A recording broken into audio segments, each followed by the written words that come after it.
I hate intros. I hate long intros. It's annoying. Welcome back to Eating Fruit with the Trees.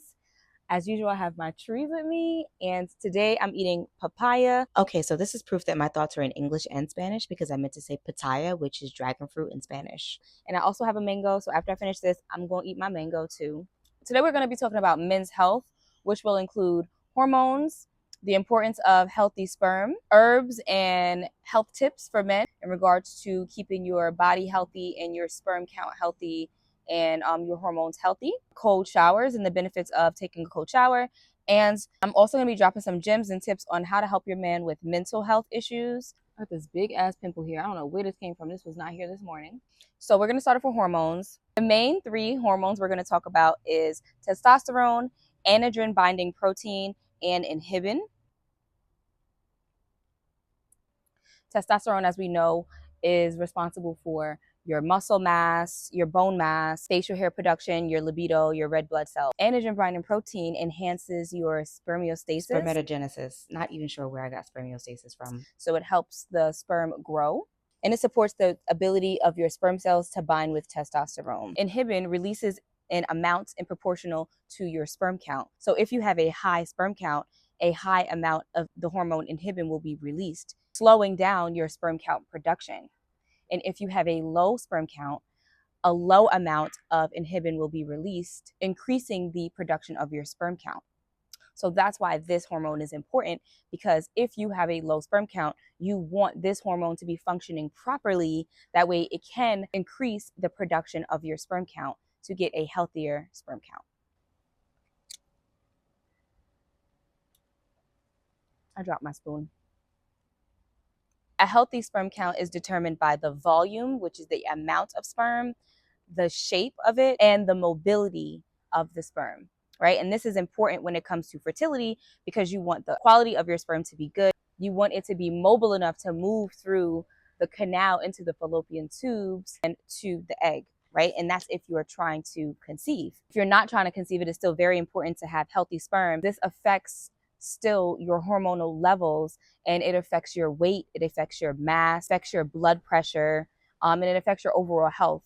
Men with low sperm count tend to have a low BMI and bigger waistline and big hips. Men with low sperm count also tend to have high blood pressure. You want to make sure that you're taking care of your hormones and your sperm production. This is your source of being healthy. It's not about always having children, it's about being healthy. And on the other hand, if you're trying to conceive, having healthy sperm, which means volume, shape, and mobility, is important because you want it to, number one, be able to travel through the fallopian tubes effectively. You want the egg to be able to survive, and also you want to be able to produce a healthy child. So that's another reason why your sperm quality and the health of your sperm is important. A lot of times it's not a woman, it's the person, it's the man that she's trying to conceive with. And so it's important to, there's even some insults that men even will say about, oh, can you even have a child? Like, sir, can you even produce healthy sperm so she can have a child? But we're not going to go there. We're going to keep it cute. I'm getting chewed up. See, I am getting attacked out here. So to reverse a little bit, I want to talk about healthy testosterone levels. Healthy testosterone levels can decrease your risk of heart attack and heart disease, and it also can decrease your risk of prostate cancer and different type of prostate issues like enlarged prostate. Testosterone is a hormone that has its own levels. The levels of androgen binding protein and inhibin have nothing to do or contribute to your testosterone levels. Your testosterone levels are its own hormone in itself that operates through a hormone from your brain. So your hormone levels, you will usually stay consistent as long as you have a consistent diet or consistent lifestyle. There are some things you want to avoid when it comes to your testosterone levels. There are some foods you want to avoid. For example, soy. I think a lot of us already know that soy will decrease your hormone levels. As a man, you want to avoid consuming too much dairy, smoking, consuming too much alcohol. Sugar is our biggest issue just in general as Americans, especially Black folks. We like to put a lot of sugar and salt in our food. Sugar can lower your testosterone levels. That's something that you might want to avoid. Fast food is really bad and can lower your testosterone level because of the trans fats. You see people who eat a lot of fast food. they most likely have lower testosterone levels, and they also most likely have a low sperm count because they have a really big waistline and big hips. You see men with like hips and waists. Those are men that are typically not healthy and have a low sperm count. Tips for a healthy sperm count. Number one, losing weight can help with your sperm count. Exercising, avoiding drugs and alcohol, biking. I know there's a lot of men I know they be on a biking Zoom. Biking is really, really good.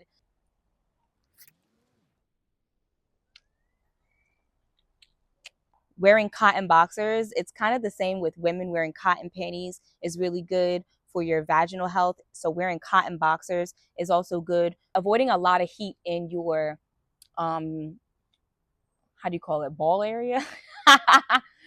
Avoiding heat in your testicular area. There are studies that show that heat can lower your sperm count. Cold treatments like cold showers. There has been a lot of studies that show that cold showers can increase a lot of things in your body, but also can help with the health of your sperm. Cold plunges, ice baths. These are things that you can do ritualistically to help with your sperm count and the overall health of your body. Other benefits of cold showers and cold plunges and ice baths, especially cold showers, because that's like the easiest thing that you can do every single day, it increases your dopamine, and it helps the dopamine last longer in your body. So it helps with overall mood. It actually also helps with metabolism. It increases your metabolic rate. A cold shower shocks your nervous system. So it helps with your sympathetic nervous system, increasing your mood. It helps increase your blood flow, your immune system. What it does is it increases white blood cell production. It helps with the flow of your lymphatic system. Cold showers and cold water and cold plunges also help with inflammation. It helps with pain management. So that's one way, not only to manage the health of your sperm and the health of your hormones, but to manage your health overall, because it helps in so many different areas. But second to lastly, I want to talk about the herbs that you can use for men's health. So write this down. I'm going to go through it really quickly. Maca root, or matcha root, however you want to call it, MACA root. It has the effects within 3 months to increase your sperm count in healthy male adults. Ashwagandha, everybody knows about ashwagandha by now, but make sure you're sourcing your ashwagandha fresh and natural, because of the hype of ashwagandha, we already know there are people producing it that is not real, like those ashwagandha gummies. You have to be realistic when you're consuming herbs. That's not real. There has been studies to show that ashwagandha increases your sperm count by 167%. It increases your sperm volume by 53%. It increases your sperm mobility by 57%. It also increases your testosterone by at least 14%. These are studies that have been done with this herb. And so that's why this herb became so popular, because this is one of the herbs that they actually studied and have done research on. Fenugreek is good for testosterone. Vitamin D is good for the health of your prostate and your testicular function. Damiana is really good to increase your sperm count. It is also a good libido. Panax ginseng is good for your sperm count. Horny goatweed, we all know about horny goatweed. It is a natural aphrodisiac, and it also helps with testosterone levels and sperm count. I'm getting tore up out here by mosquitoes. As you can see, they is not showing no remorse, but I do want to lastly touch on mental health issues. So a lot of girls are like battling the girls about being man-centered, and this big idea of like centering men is like becoming a thing. And I don't really care for it or care for like the conversations around it that much, because I grew up in a household with 6 boys in my house, and I've always been a daddy's girl, and I've always been the only girl. So my whole life has been centered around men, really, and I love them. I love my family. I say that to say that I like to touch on topics about men, especially mental health in men, because I do see it a lot. So to keep it really simple, men suffer too, but men suffer most silently. I do see it a lot in my friends and in my family. First and foremost, ask in what areas do they need support, because every man is different. There's no one rule book that's going to help every single man. You have to understand the difference between somebody who wants to be helped and the difference between someone who is miserable and is comfortable with how they're living. So you definitely want to gauge where you're putting your feminine energy, where you're putting your goddess energy, your healing energy. Because as a woman, if you're any type of woman like me, you naturally come into spaces and you're looking to offer that feminine touch to a man's life. Asking where he needs the support. Where do you need support in? And let me know how I can support you. That's one way. Another way is not always looking for a problem, right? A lot of times we feel as women inadequate in some ways, especially if a man is being standoffish. So we kind of look at it as a problem, like, well, why don't you want to talk to me? Or why are you not telling me? And that actually will make a man retreat a little bit more. I learned a lot of these things from men, so that's why I'm speaking on it, because I usually don't take advice from women about men. I usually take advice from men about men. But because I learned these things from men, I'm telling you as a woman from a man's perspective. It comes off very naggy. Men also like to have their space. So giving a man a little bit of space and time to think about things, knowing the right time to say something, just because you feel some type of way, it doesn't mean that it's the opportunity to take to start that conversation or bring that conversation up. Allow a man to decompress, allow him to be in a comfortable state to be able to communicate properly. And again, these are for men who have emotional intelligence, right? Because you don't want to use all these resources and stress yourself out with a man who does not have emotional intelligence. And so that goes with your own discernment on how you want to gauge this situation.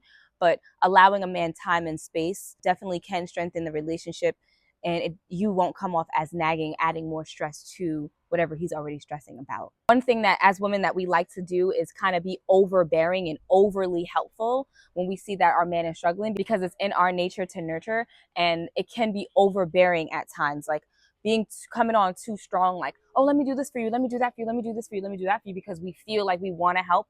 That can be a little bit much and a little bit more stressful, and can also cause a man to retreat more. So taking a minute again to just give people space, allow them to come around to you, but also extending the offer like, hey, I'm here if you need me. Let me know how I can support you. Here's what I want to support you in. Let me know if any of these work and what I can do for you. I know that if I do something for somebody and they don't appreciate it, I'm offended. So I usually like to ask, for example, if I'm going to cook something, I'll usually be like, hey, I'm cooking this. Are you going to eat it? Are you hungry right now? That's a thing as a woman. That's a thing. We get emotionally attached to certain things that we do, and when those things are not appreciated, we feel a type of way. So to take a step back and ask the person if they even want these things will definitely help with both parties, and vice versa. Like that happens to us too. Like we can have a man that does all these things for us, and it's just not the things that we really want or desire. So it's like nice and it's nice gestures, but it's like, I really don't want that. I kind of want this, or I didn't want it in that way, I want it in this way. And communication can break down all those barriers very easily to open up that level of like, okay, so this is what you want. This is how you want to be served. This is how you want to be treated, and let me do that. And so that goes both ways. Most important thing is healthy communication, not being offended when someone is they're in a depressive state or in a state where they're going through something. Don't be offended and don't take it personally, because nothing is personal to you. Always take a step back and take a minute and think about things before you react. If you are a person that likes peace in your life, then you should also understand creating peace in other people's lives as well. And I'm out here getting chewed up, eaten alive, and this is why I don't come outside. I got my mango here. I didn't even get a chance to open it because these mosquitoes is out here tearing me up. So I'm gonna take it in. Thank you so much for watching. Love you all as usual, and make sure you subscribe and boost this video and share this video. Peace. Love you.